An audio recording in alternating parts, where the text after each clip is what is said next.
दोस्तों नमस्कार, मैं Rajnish Kumar PVR aquaculture farm से। कैसे है मेरी पीवीआर एक्वा फैमिली।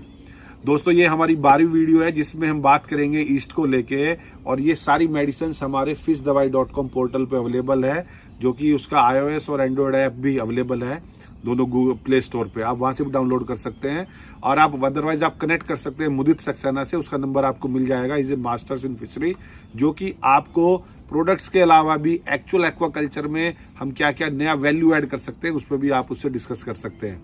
दोस्तों आज हम इस वीडियो में बात कर रहे हैं ईस्ट को लेके। ईस्ट का मेन रोल क्या है ये मैं आपको 3-4 वर्ड्स में समझाऊंगा, और पैरेलली उसकी कॉस्ट एनालिसिस भी आपको बताना चाहूंगा। दोस्तों जो भी बड़े कंपाउंड्स रहते हैं, प्रोटीन, कार्बोहाइड्रेट, ईस्ट उसको ब्रेक डाउन कर देता है छोटे कंपाउंड्स में जो डाइजेशन के लिए अच्छे रहते हैं। एक लेमन लैंग्वेज की तरह, किसान की लैंग्वेज की तरह, कि हम इन्हें क्यों यूज करें। दूसरा आप ये कर सकते हैं, जब भी आप ईस्ट यूज कर रहे हैं तो फर्मेंटेशन के लिए विद कार्बन कार्बोहाइड्रेट के साथ फर्मेंट करें, तो आपके जो कार्ब्स का कल्चर कर रहे हैं, चाहे वो कम्युनिटी पॉन्ड में कर रहे हैं, चाहे पॉन्ड फार्मिंग कर रहे हैं, हमारी कंट्री में आज भी सबसे ज्यादा वॉल्यूम में फिश प्रोडक्शन हमारी पॉन्ड फार्मिंग, अर्थन फार्मिंग से ही हो रही है।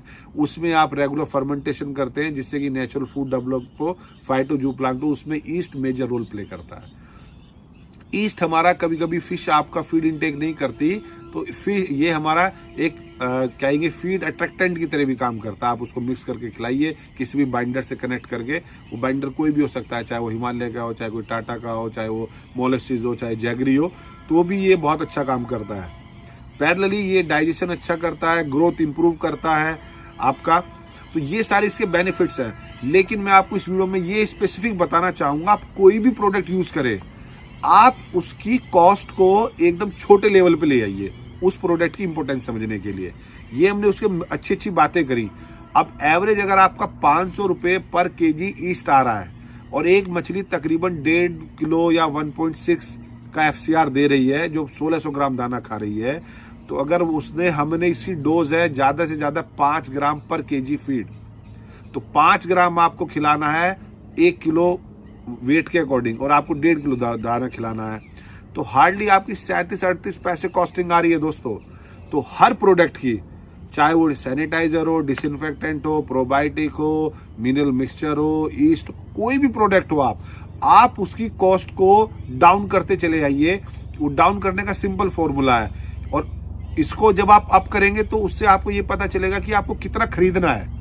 आपने उदाहरण मछलियां तो करनी है आपको 5000 मछलियां, और आप सोचे आप 20 किलो प्रोबायोटिक ले लें, तो कोई फायदा नहीं है। इसलिए जो हमारा पोर्टल है वो स्मॉल से स्मॉल क्वांटिटी भी किसान को, छोटे से छोटे किसान को सपोर्ट करने के लिए मैंने डेवलप करवाया है।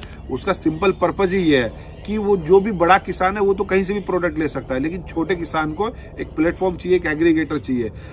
आपको 1 किलो चाहिए, आपको 250 ग्राम प्रोबायोटिक चाहिए, आपको 1 लीटर BKD चाहिए।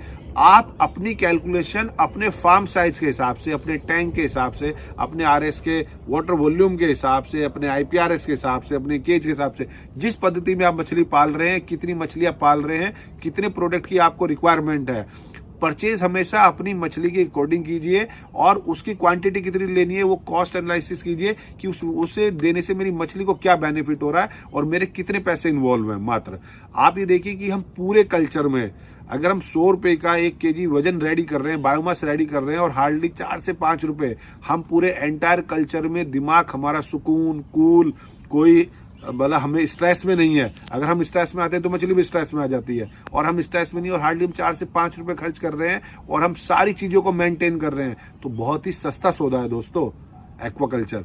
तो इन मेडिसिन की इंपोर्टेंस को समझिए, अपने फार्म पे स्मॉल क्वांटिटीज में रखिए। हमें किसी को भी मेडिकल स्टोर नहीं ओपन करना है, लेकिन छोटी छोटी स्ट्रिप्स रखनी है अपने फार्म पे। बने रहें अपने पीवीआर एक्वा यूट्यूब चैनल पर, और जानते रहें फिश फार्मिंग से रिलेटेड बातें। धन्यवाद।